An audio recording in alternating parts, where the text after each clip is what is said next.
அல்லேலூயா அல்லேலூயா அல்லேலூயா. அவருக்கு சேகர் பாபுன்னு வச்சு பட்டையெல்லாம் வச்சிருப்பாரு, பார்த்திருப்பீங்கன்னு நினைக்கிறேன். ஆனா அவர் கிறிஸ்தவருங்க. அவரு உங்களுக்கு ஆச்சரியமா இருக்குதா? அப்பயே இந்து அறநிலையத்துறை அமைச்சர் ஆனாரும் கேள்வி கேட்பீங்களா? அடுத்தது கொள்ளடிக்க இடம் அதுதான். இந்துக்கள் கோயில ஈஸியா கொள்ளடிக்கலாம், விளங்குதா? அதுக்காக அதுல அவர் அமைச்சரா இருக்கிறார். கிறிஸ்தவ கோயில அவர் கொள்ளடிக்க முடியாது, புரியுதுங்களா?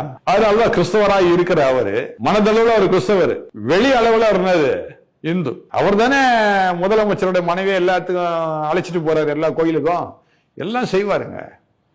எதுக்கு அதெல்லாம் செய்யறாரு? இந்து கோயில்ல கொள்ளை அடிக்கிறாரு இல்லையா? அறநிலைத்துறைன்னு ஒண்ணு வச்சுக்கிட்டு அதுல இருந்து கொள்ளை அடிக்கிறாங்களா இல்லையா? நல்ல கொள்ளை அடிக்கிறாங்க. அப்போ நான் என்ன பண்ணோம், அந்த வேஷத்தை தான் நான் போட்டோம். அப்பதான் நீங்க கோயிலோட விடுவீங்க. நட வரைக்கும் உள்ள போகணும்னா எப்படி விடுவீங்க? நான் மாலைகள்லாம் போட்டு உதராட்ச மாலாம் போட்டு பட்டை அடிச்சுட்டேன். நீங்க என்ன நினைப்பீங்க? இவர் நம்ம இந்து சாமியார் போல் இருக்குது, வாங்கய்யா வாங்கயான்னு உள்ள கூட்டு போயிடுவீங்க. இந்த மாதிரி போனா உள்ள சேர்க்க மாட்டீங்க நீங்க, புரியுதுங்களா? அதுக்காக ஒரு வேஷம் தரித்து கொண்டு இருக்கின்ற அருமையான சேகர் பாபு. அருமையான மேயர் கூட கிறிஸ்தவங்க தான்.